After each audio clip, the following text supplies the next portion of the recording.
You are watching Fair Notebook channel. Feel the lesson. नमस्कार, स्वागत है आपका फेयर नोटबुक चैनल की ओर से।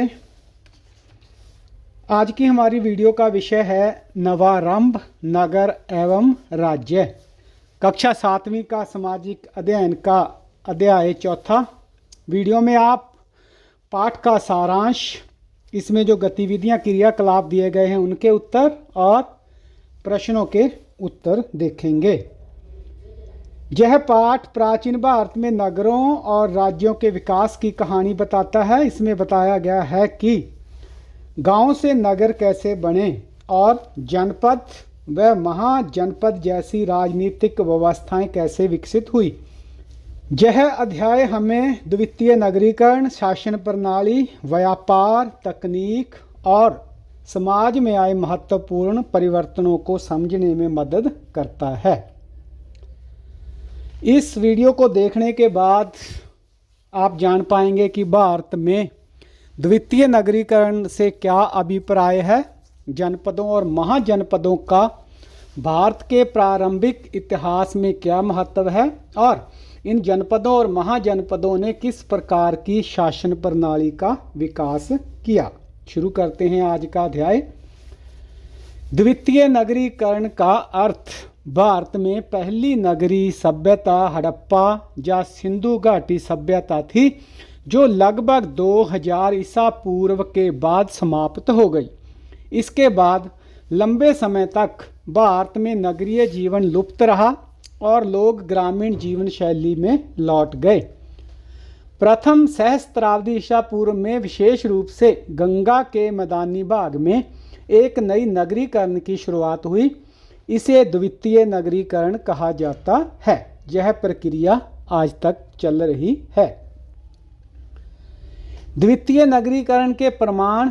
इस नगरीकरण के बारे में हमें दो मुख्य स्रोतों से जानकारी मिलती है। पुरातात्विक उत्खनन, खुदाइयों से प्राचीन नगरों के बारे में उनके अस्तित्व की पुष्टि होती है।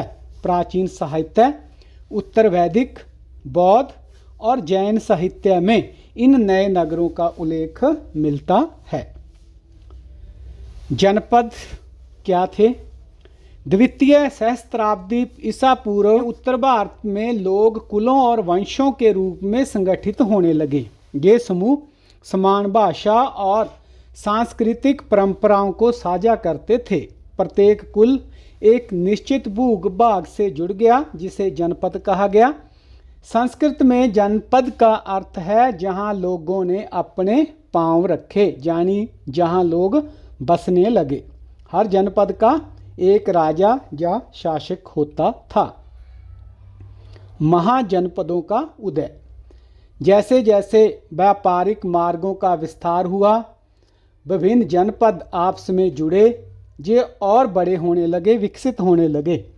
8वीं या 7वीं शताब्दी ईसा पूर्व तक कुछ जनपद मिलकर बड़ी राजकीय इकाइयों में बदल गए, जिन्हें महाजनपद कहा गया।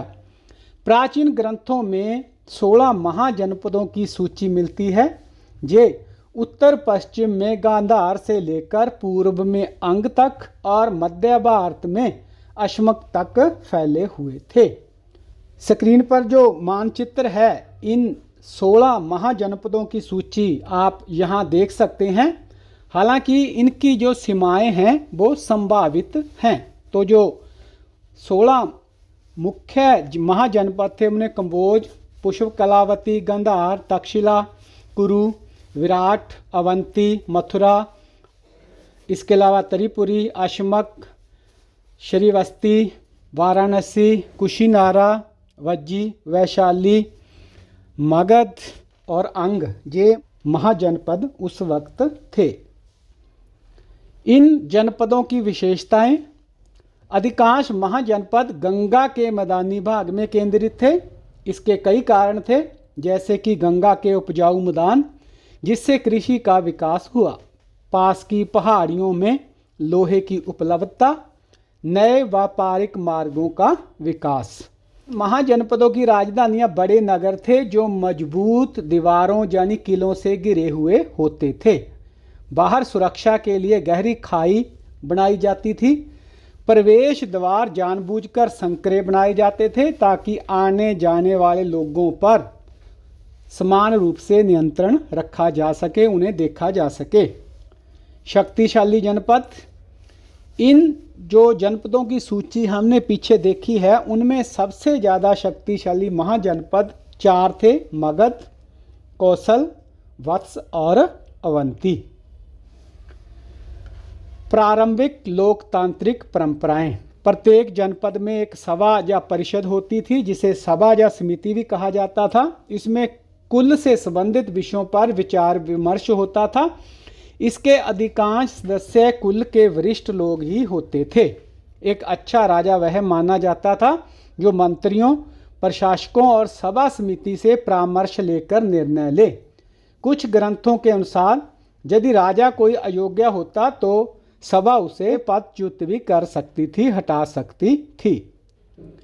शासन प्रणालियां, राजतंत्र, अधिकांश महाजनपदों में राजतंत्रात्मक शासन था। राजा सर्वोच्च अधिकारी होता था जिसे मंत्रियों और वरिष्ठ जनों की सभा का समर्थन प्राप्त होता था। राजा का पद आमतौर पर वंशानुगत होता था, यानी एक राजा का पुत्र ही अगला राजा बनता था। राजा के जो मुख्य कार्य हैं वह हैं कर, यानी कि राजस्व का संग्रहण करना, शासन और कानून व्यवस्था को बनाए रखना, राजधानी में मजबूत दुर्ग, किले या खाइयाँ बनवाना, सेना का संचालन करना और जरूरत पड़ने पर पड़ोसी राज्यों से युद्ध करना। दूसरी जो शासन प्रणाली थी गणतंत्र, जो कि वज्जी और मल्ल जैसे महाजनपदों में पाई जाती थी। ये शासन प्रणाली बाकी महाजनपदों से भिन्न थी, जहां सभा को अधिक शक्तियां प्राप्त थी और सभी महत्वपूर्ण विषयों पर विचार विमर्श तथा मतदान से ही निर्णय लिए जाते थे। राजा का चयन भी सभा द्वारा ही किया जाता था। इन्हें प्रारंभिक गणराज्य कहा जाता है क्योंकि ये विश्व की सबसे पहली गणतांत्रिक प्रणालियों में से एक थे। लौह धातु का महत्व, नगरीकरण के लिए लौह धातु का विकास बहुत महत्वपूर्ण था। भारत के कई क्षेत्रों में द्वितीय सहस्त्राब्दी ईसा पूर्व के आरंभ में ही लोहे को गलाने और आकार देने की विधियां विकसित हो चुकी थी। द्वितीय सहस्त्राब्दी ईसा पूर्व के अंत तक लोहे के औजार कृषि में प्रयुक्त होने लगे, जिससे कृषि का विस्तार हुआ। लोहे के हथियार, जिनमें तलवार, भाले, तीर, ये जो है कांसे की तुलना में, तांबे की तुलना में अधिक हल्के, तेज और प्रभावशाली सिद्ध हुए। सिक्कों का प्रयोग, भारत में पहली बार सिक्कों का प्रयोग इस काल की एक महत्वपूर्ण नवीनता थी। व्यापार के विस्तार ने मुद्रा यानी सिक्के की आवश्यकता को जन्म दिया। भारत के प्रारंभिक सिक्के चांदी के बने होते थे। इनमें प्रतीकों या चिन्हों को आहत कर अंकित किया जाता था, इसलिए इन्हें आहत सिक्के भी कहा जाता है। बाद में तांबा, सोना और अन्य धातुओं के सिक्के भी बनने लगे। आमतौर पर प्रत्येक महाजनपद अपनी स्वतंत्र मुद्रा जारी करता था, लेकिन व्यापार में पड़ोसी राज्यों की मुद्राएं भी प्रचलित थी। समाज में परिवर्तन, यह काल गंभीर परिवर्तनों का समय था। इस दौरान उत्तर वैदिक, बौद्ध, जैन आदि नई विचारधाराओं का उदय हुआ। विद्वानों, भिक्षुओं और भिक्षुणियों ने पूरे भारत में यात्रा कर इन विचारों को फैलाया। इस समय भारतीय कला का भी नवीनीकरण हुआ। वर्ण जाति व्यवस्था, भारतीय समाज दो प्रकार की व्यवस्थाओं से संगठित था। जाति, यह एक ऐसा समुदाय था जिसके सदस्य किसी विशेष पेशे से जुड़े होते थे, जैसे कि कृषि, धातुक्रम, वाणिज्य या हस्तकला। यह कौशल पीढ़ी दर पीढ़ी हस्तांतरित होता था। प्रत्येक जाति के अपने रीति रिवाज, विवाह के नियम और परंपराएं होती थी।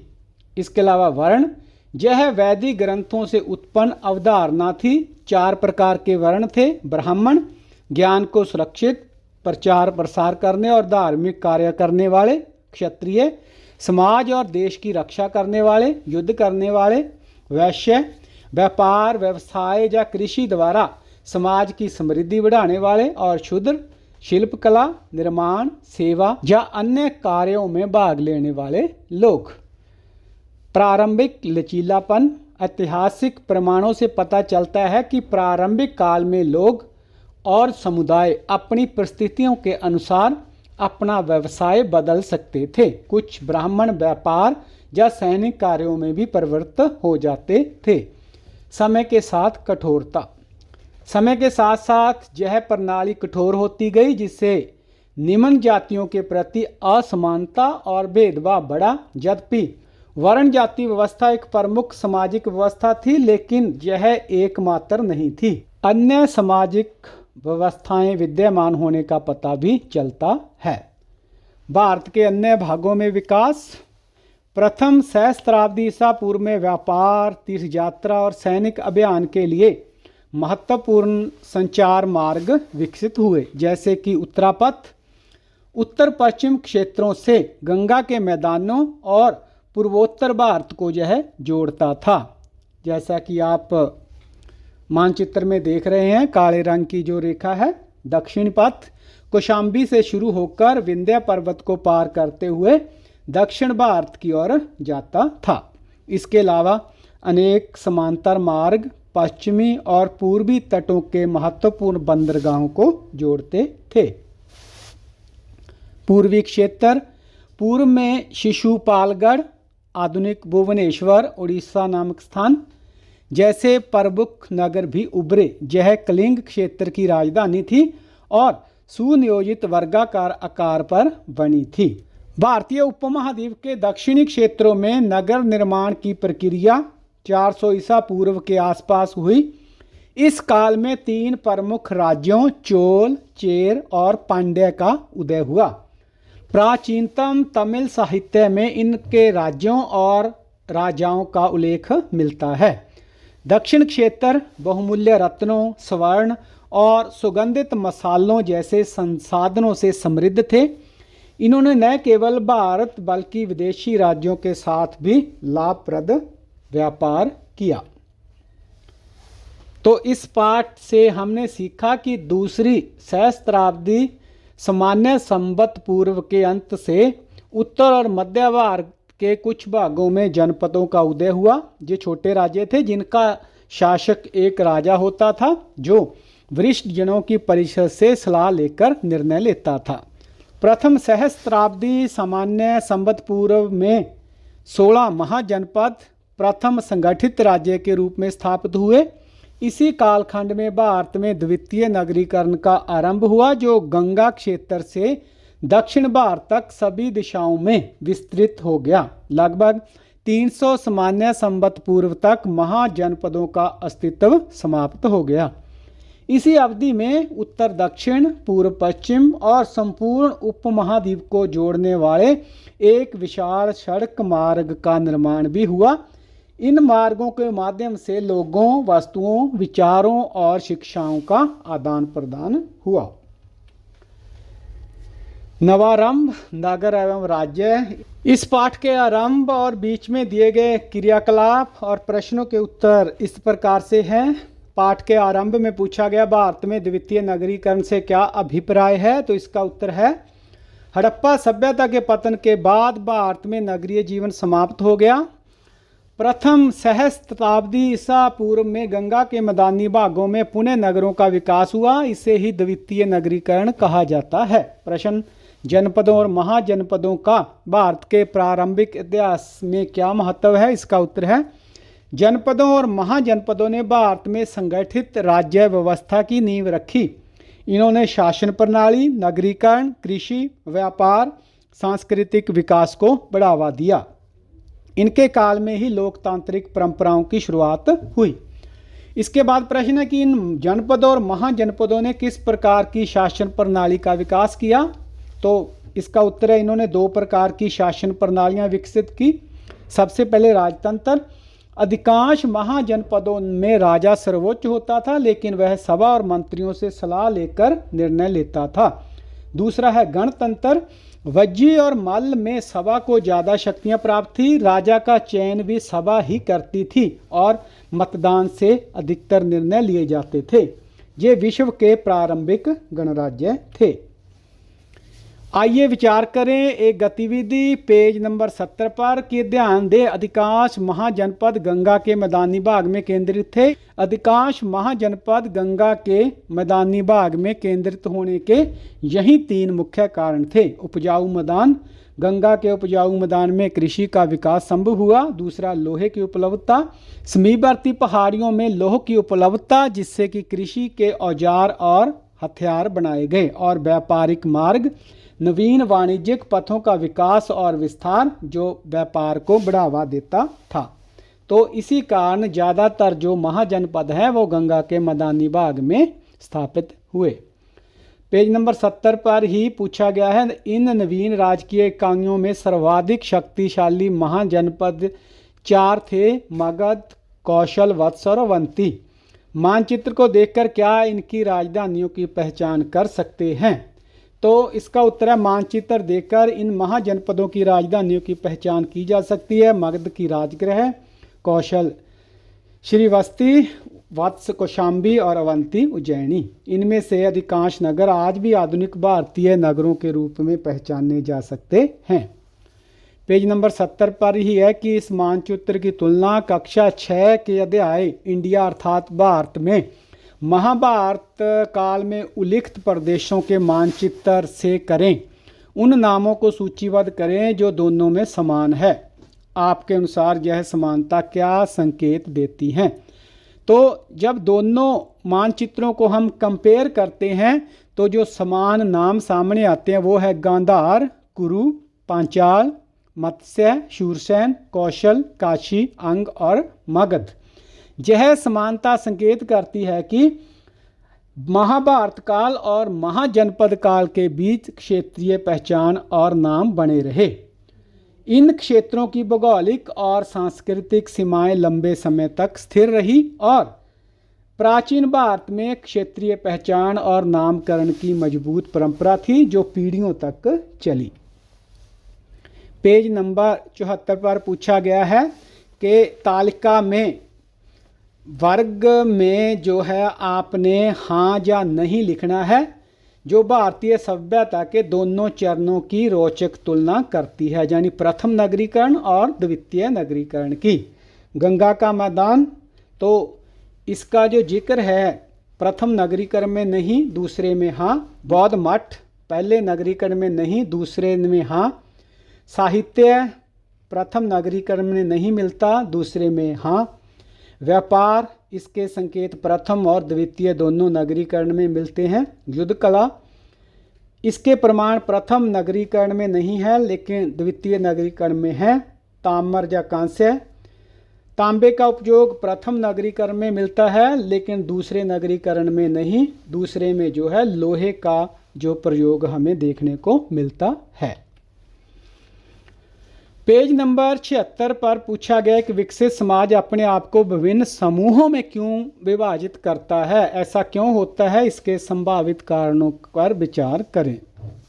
तो इसका उत्तर है कि विकसित समाज अपने आप को विभिन्न समूहों में विभाजित करता है क्योंकि अलग अलग कार्यों को सुचारू रूप से करने की आवश्यकता होती है। कार्यों में दक्षता और व्यवस्था बनाए रखना आसान होता है। समाज का संचालन और विकास बेहतर ढंग से हो पाता है। यही कारण है कि विकसित समाज में हमें विभिन्न प्रकार के समूह देखने को मिलते हैं। पेज नंबर 76 पर ही आइए पता लगाएं के अंतर्गत पूछा गया, आप प्रथम सहस्त्राब्दी सामान्य संवत पूर्व के विकसित समाज में ऐसे और कौन कौन से व्यवसायों की कल्पना कर सकते हैं। तो प्रथम सहस्त्राब्दी ईस्वी पूर्व यानी जो द्वितीय नगरीकरण का काल है में हम जिन व्यवसायों की कल्पना कर सकते हैं उनमें कृषि, विभिन्न प्रकार के अनाज उगाने वाले किसान, शिल्पकार, कुम्हार, बुनकर, हाथी दांत के शिल्पी, सुनार और लोहार जो खेती के औजार बनाते थे, व्यापारी, दूर दराज के क्षेत्रों में व्यापार करने वाले सौदागर और उनके संगठन, प्रशासनिक वर्ग, राजा के सलाहकार, कर वसूल करने वाले अधिकारी और लिपिक, सैनिक, दुर्गों और नगरों की रक्षा करने वाली संगठित सेना, शिक्षक और चिकित्सक, ऋषि मुनि, भिक्षु और वैद्य आदि। प्रश्न है पेज नंबर 77 के अनुसार आइए विचार करें। समाज में असमानताएं अनेक रूपों में पाई जाती हैं। क्या आपने कभी ऐसी कोई घटना देखी, अनुभव की है या आपको या आपके किसी परिचित या दूसरों को भिन्न समझा गया हो? क्या आप मानते हैं समाज में समानता आवश्यक है? यदि हाँ तो क्यों? आप अपने किसी ऐसे व्यक्ति या किसी ऐसी पहल को देखा है जिसके द्वारा समाज में असमानता को कम करने का प्रयास किया गया हो? तो इसका जो उत्तर है वो भिन्न भिन्न होगा, क्योंकि किसी ने इस प्रकार की असमानता का अनुभव किया होगा, किसी ने नहीं, किसी ने इसके बारे में पढ़ा होगा। तो आपको अपने अनुसार उत्तर लिखना है। जहाँ सिर्फ एक उदाहरण दे रहे हैं, जैसे कि लिख सकते हैं कि हाँ, मेरे स्कूल में एक बार कुछ बच्चों को खेल में शामिल नहीं किया गया, शिक्षक ने समझाया कि सभी बराबर हैं और सभी बच्चों को फिर खेलने का मौका मिला। समाज में भेदभाव को कम करने के लिए जो प्रयास किए गए हैं उनमें मिड डे मील इसकी एक मिसाल है। सरकारी स्कूलों में सभी जातियों और धर्मों के बच्चे एक साथ बैठकर मिलकर खाना खाते हैं। यह पहल बच्चों के बीच बचपन से ही ऊंच नीच के भेदभाव को कम करने, खत्म करने का एक बहुत बड़ा उदाहरण है। इसके अलावा डॉक्टर अंबेडकर ने अपना पूरा जीवन यह सिखाने में लगाया कि कोई भी व्यक्ति जन्म से छोटा या बड़ा नहीं होता। उनके प्रयासों की वजह से आज हमारे देश के कानून में सबको बराबरी का अधिकार मिला हुआ है। तो हम कह सकते हैं कि समाज में अनेक प्रकार की असमानताएं पाई जाती हैं, लेकिन हमें जो है इस प्रकार की जो असमानताएं हैं, जाति व्यवस्था है, क्षेत्रवाद है, भाषावाद है, इस प्रकार की जो असमानताएं उनको बढ़ावा नहीं देना चाहिए। समाज सभी के लिए है और सबको यहाँ जीने का, आगे बढ़ने का बराबर हक है। पाठ के अंत में दिए गए कुछ प्रश्न और उनके उत्तर इस प्रकार से हैं। अध्याय के आरंभ में उद्धरण दिया गया, उस पर विचार करें कि कौटिल्य ने एक राज्य के लिए क्या अनुशंसा की थी। क्या यह आज की परिस्थिति से भिन्न है? तो इसका उत्तर है, कौटिल्य की जो अनुशंसाएं हैं उनमें राजधानी और सीमांत नगरों की दुर्गबंदी करना जरूरी है। उन्होंने कहा कि भूमि उपजाऊ हो जो आपदा में भी लोगों का पोषण कर सके, कृषि योग्य क्षेत्र, खनिज, वन और चारागाह हों, जल के लिए नदियां और जलाशय हों, वर्षा पर ही निर्भरता नहीं होनी चाहिए, सुगम सड़कें और जल मार्ग हों, उत्पादक और विविध अर्थव्यवस्थाएं हों। आज की परिस्थिति से जब हम कौटिल्य की अनुशंसाओं की तुलना करते थे, जो समानताएं हमें देखने को मिलती हैं कि आज भी सुरक्षा यानी सीमा सुरक्षा बहुत महत्वपूर्ण है। संसाधनों की उपलब्धता आवश्यक है, यातायात और संचार व्यवस्था जरूरी है, विविध अर्थव्यवस्थाएं आज भी आवश्यकताएं हैं। जो कुछ भिन्नताएं हैं उनमें आज दुर्ग की जगह, किलों की जगह आधुनिक सुरक्षा व्यवस्था है। आज प्रौद्योगिकी और शिक्षा महत्वपूर्ण है, लोकतांत्रिक मूल्य और मानवाधिकार प्रमुख हैं। पाठ के अनुसार प्रारंभिक वैदिक समाज में शासकों का चयन कैसे किया जाता था? इसका उत्तर है, प्रारंभिक वैदिक समाज में प्रत्येक जनपद में सभा या समिति नामक एक परिषद होती थी। इसके जो सदस्य थे वो कुल के वरिष्ठ जन सदस्य थे। शासक को स्वेच्छाधारी नहीं होना चाहिए था। एक अच्छा राजा मंत्रियों और सभा से सलाह लेकर निर्णय लेता था। वज्जी और मल जैसे गणराज्यों में राजा का चयन इसी सभा समिति द्वारा किया जाता था। अयोग्य राजा को सभा द्वारा हटाया भी जा सकता था। प्रश्न है, महाजनपदों के विषय में अधिक जानकारी हेतु आप कौन कौन से स्रोतों का उपयोग करेंगे? तो इसके लिए पुरातात्विक स्रोत जैसे कि उत्खनन स्थल, नगरों की संरचना, दुर्ग, भवन और सड़कों के बारे में जानकारी मिलती है। सिक्के, आर्थिक व्यवस्था, व्यापार और राजाओं के नाम हमें इनसे पता चलते हैं। औजार और हथियार, तकनीकी विकास, लोहे का प्रयोग, कृषि और युद्ध कला की जानकारी इससे मिलती है। मिट्टी के बर्तन, दैनिक जीवन, कला और शिल्प कला का ज्ञान होता है। और अभिलेख, राजाओं के नाम, घटनाएं और तिथियों का हमें पता चलता है। साहित्यिक स्रोत हैं, वैदिक साहित्य है, सामाजिक व्यवस्था, धार्मिक परंपराओं के बारे में इससे जानकारी मिलती है। बौद्ध साहित्य है, महाजनपदों के नाम, राजधानी और व्यापारिक मार्गों का पता चलता है। जैन साहित्य से हमें सामाजिक जीवन और नगरों का विवरण प्राप्त होता है। कौटिल्य का जो अर्थशास्त्र है वह हमें शासन प्रणाली, प्रशासन और अर्थव्यवस्था की जानकारी देता है। कुछ और स्रोत भी हैं जिनमें विदेशी यात्रियों का विवरण है। उनसे हमें हमारे जो जनपद हैं या उस समय की जो व्यवस्था थी उसके बारे में बाहर के लोग क्या सोचते थे, बाहरी दृष्टिकोण और हमारे व्यापार संबंध कैसे थे, और स्थानीय परंपराएं और लोक कथाएं तो हैं ही। इनसे हमें हमारी सांस्कृतिक विरासत और उस समय के जो पहनावा है, जो दैनिक जीवन में मनोरंजन के साधन हैं, उन सभी का पता हमें चलता है। प्रश्न है, प्रथम सहस्त्राब्दी सामान्य संवत पूर्व में नगरीकरण के लिए लौह धातु विज्ञान का विकास इतना महत्वपूर्ण क्यों था? इसका उत्तर है कि एक तो कृषि में सुधार, लोहे के फाल से कठोर जमीन को आसानी से जोता जा सकता था जिससे कि अनाज की पैदावार बढ़ी। जंगलों की कटाई, लोहे की कुल्हाड़ियों से गंगा घाटी के घने जंगलों को साफ कर खेती और बस्तियों के लिए नई जमीन तैयार की गई। सुरक्षा, लोहे से मजबूत हथियार बनाए गए जिससे साम्राज्यों का विस्तार और सुरक्षा आसान हो गई। यही कारण है कि उस काल में लौह धातु विज्ञान का विकास बहुत महत्वपूर्ण था। पाठ पर आधारित अन्य महत्वपूर्ण प्रश्न। इस प्रकार के प्रश्न आपसे अक्सर परीक्षा में पूछे जाएंगे। प्रश्न, भारत में द्वितीय नगरीकरण से क्या अभिप्राय है? इसका उत्तर है, हड़प्पा सभ्यता के पतन के बाद भारत में नगरीय जीवन लुप्त हो गया। प्रथम सहस्त्राब्दी ईसा पूर्व में गंगा के मैदानी भाग में पुणे नगरों का विकास हुआ। इसे ही द्वितीय नगरीकरण कहा जाता है। यह प्रक्रिया आज तक चल रही है। प्रश्न, द्वितीय नगरीकरण के प्रमाण हमें कहाँ से मिलते हैं?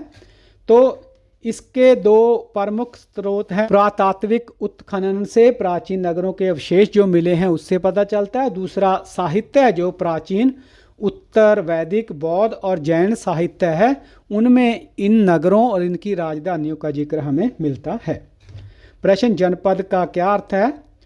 इसका अर्थ है जहाँ जन यानी लोगों ने अपने पद पांव पैर रखे, यानी जहाँ लोग निवास करने लगे, बसने लगे। यह एक निश्चित भूभाग था जो एक राजा या शासक द्वारा शासित होता था। महाजनपद क्या थे? इसका उत्तर है, 8वीं या 7वीं शताब्दी ईसा पूर्व तक कुछ जनपद मिलकर एक विशाल राजकीय इकाइयों में परिवर्तित हो गए। इसे महाजनपद कहा गया। प्राचीन ग्रंथों में, साहित्य में 16 महाजनपदों का उल्लेख मिलता है। प्रश्न, भारत में प्रारंभिक इतिहास में जनपदों और महाजनपदों का क्या महत्व है? इसका उत्तर है, जनपदों और महाजनपदों ने भारत में संगठित राज्य व्यवस्था की नींव रखी। इन्होंने शासन प्रणाली, व्यापार, कृषि और नगरीकरण को विकसित किया। इस काल में ही द्वितीय नगरीकरण की शुरुआत हुई जो आज तक चल रही है। प्रश्न है, अधिकांश महाजनपद गंगा के मैदानी भाग में ही स्थित थे, क्यों? इसके 3 मुख्य कारण थे। गंगा के उपजाऊ मैदान जिससे कृषि का विकास संभव हुआ, समीपवर्ती पहाड़ियों में लोहे की उपलब्धता और नए व्यापारिक मार्गों का विकास और विस्तार। प्रश्न 4, सबसे शक्तिशाली महाजनपद कौन थे? तो इनके नाम है मगध जो वर्तमान बिहार है, कौशल उत्तर प्रदेश का क्षेत्र, वत्स वर्तमान उत्तर प्रदेश और अवंती यानी वर्तमान मध्य प्रदेश के स्थान पर। इसके बाद महाजनपदों की राजधानियों की क्या विशेषताएं थी? इसका उत्तर है, महाजनपद की राजधानियां विशाल नगर थे जो मजबूत किलों से घिरे होते थे। सुरक्षा के लिए बाहर गहरी परिखा यानी खाई बनाई जाती थी और प्रवेश द्वार संकरे रखे जाते थे ताकि आवाजाही पर आने जाने वाले लोगों पर नियंत्रण रखा जा सके।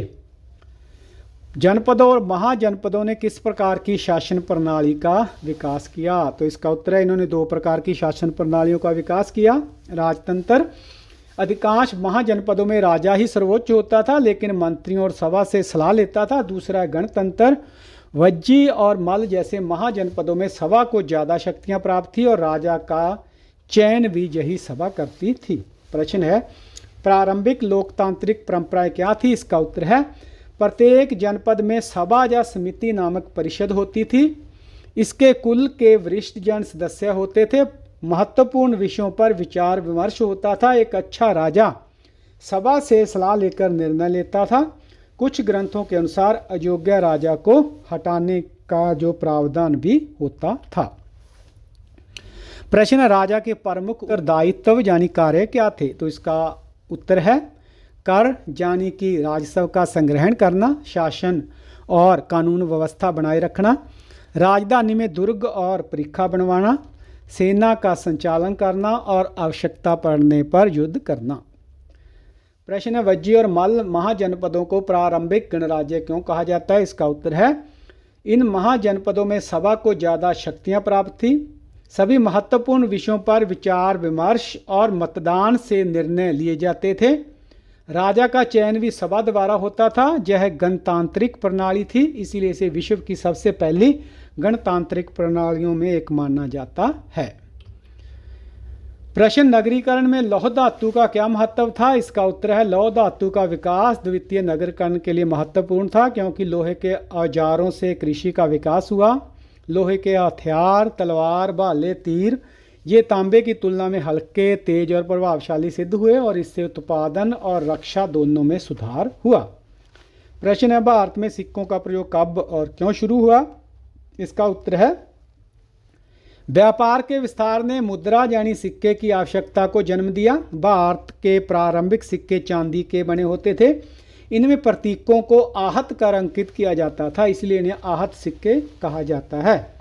बाद में तांबा, सोना और अन्य धातुओं के सिक्के भी बनने लगे। प्रश्न है, जाति क्या थी? इसका उत्तर, जाति एक ऐसा समुदाय था जिसके सदस्य किसी विशेष पेशे से जुड़े होते थे, जैसे कि कृषि से, धातु कर्म से, वाणिज्य से या हस्तकला से। यह कौशल पीढ़ी दर पीढ़ी हस्तांतरित होता था। प्रत्येक जाति के अपने अपने रीति रिवाज और परंपराएं होती थी। प्रश्न, 4 वर्ण कौन से थे और उनके क्या कार्य थे? 4 वर्ण थे ब्राह्मण, ज्ञान का प्रचार प्रसार करना और धार्मिक कार्य करना। क्षत्रिय, समाज और देश की रक्षा और युद्ध करना। वैश्य, व्यापार व्यवसाय और कृषि द्वारा समृद्धि लाना। और शूद्र, शिल्पकला, निर्माण कला और सेवा कार्य आदि इस वर्ण के लोगों द्वारा किए जाते थे। प्रश्न है, क्या प्रारंभिक काल में लोग अपना व्यवसाय बदल सकते थे? तो इसका उत्तर है हाँ। ऐतिहासिक प्रमाणों से पता चलता है कि प्रारंभिक काल में लोग और समुदाय अपने परिस्थिति के अनुसार अपने व्यवसाय को बदल सकते थे। कुछ जो ब्राह्मण व्यापार और सैनिक कार्यों में भी परिवृत्त हो जाते थे, लेकिन समय के साथ यह प्रणाली कठोर होती गई। प्रश्न है, प्रथम सहस्त्राब्दी ईसा पूर्व में कौन से प्रमुख व्यापारिक मार्ग विकसित हुए? तो 2 प्रमुख मार्गों का उल्लेख मिलता है। उत्तरापथ उत्तर पश्चिम से गंगा के मैदानों और पूर्वोत्तर भारत को जोड़ता था, और दक्षिणापथ कौशाम्बी से विंध्य पर्वत को पार करते हुए दक्षिण भारत की ओर जाता था।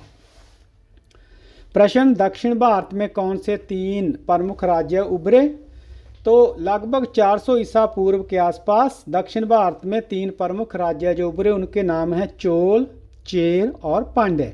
इनका उल्लेख प्राचीनतम तमिल साहित्य में मिलता है। प्रश्न है, दक्षिण भारतीय राज्यों ने किन वस्तुओं का व्यापार किया? तो दक्षिण भारतीय जो राज्य थे उन्होंने बहुमूल्य और अर्ध बहुमूल्य रत्नों, स्वर्ण और सुगंधित मसालों का व्यापार किया। इन्होंने न केवल पूरे भारत बल्कि विदेशी राज्यों के साथ भी लाभप्रद व्यापार किया। प्रश्न है, जनपदों और महाजनपदों के काल में कौन सी नई विचारधाराओं का उदय हुआ? तो इस काल में उत्तर वैदिक, बौद्ध, जैन आदि नई विचारधाराएं उभरी। विद्वानों, भिक्षुओं और भिक्षुणियों ने पूरे भारत में यात्रा करके जो उनके विचार थे उनको फैलाया। इस समय भारतीय कला का भी नवीनीकरण आरंभ हुआ। प्रश्न है, 300 ईसा पूर्व तक भारतीय उपमहाद्वीप की स्थिति क्या थी? तो 300 या 200 ईसा पूर्व तक संपूर्ण भारतीय उपमहाद्वीप एक परस्पर जुड़ा हुआ जीवंत भूभाग बन चुका था। वस्तुएं और संस्कृति एक से दूसरे क्षेत्र में और कभी कभी भारत से बाहर मध्य एशिया या दक्षिण पूर्व एशिया तक भी पहुंची।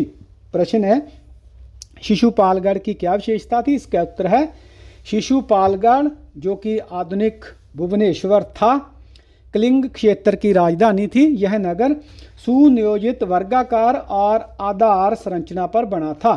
इसमें मजबूत दुर्ग और चौड़ी सड़कें थी। यह पूर्वी क्षेत्र का एक प्रमुख नगर था। तो यह थी वीडियो नवारंभ भारत में द्वितीय नगरीकरण विषय पर। उम्मीद है वीडियो आपको ज्ञानवर्धक लगी होगी। कृपया इसे लाइक और शेयर करना ना भूलें। अगर आप इस वीडियो को इंग्लिश में देखना चाहते हैं, इंग्लिश मीडियम के विद्यार्थी हैं, जो चैनल है हमारा फेयर नोटबुक, इसकी जो प्लेलिस्ट है उसमें जाकर इंग्लिश के सभी पाठों के जो वीडियो बने हुए हैं वो भी देख सकते हैं। वीडियो को देखने के लिए आपका बहुत बहुत धन्यवाद। अगले पाठ का वीडियो देखने के लिए नेक्स्ट वीडियो पर क्लिक करें और सभी पाठों के लिए फुल प्लेलिस्ट पर क्लिक करें।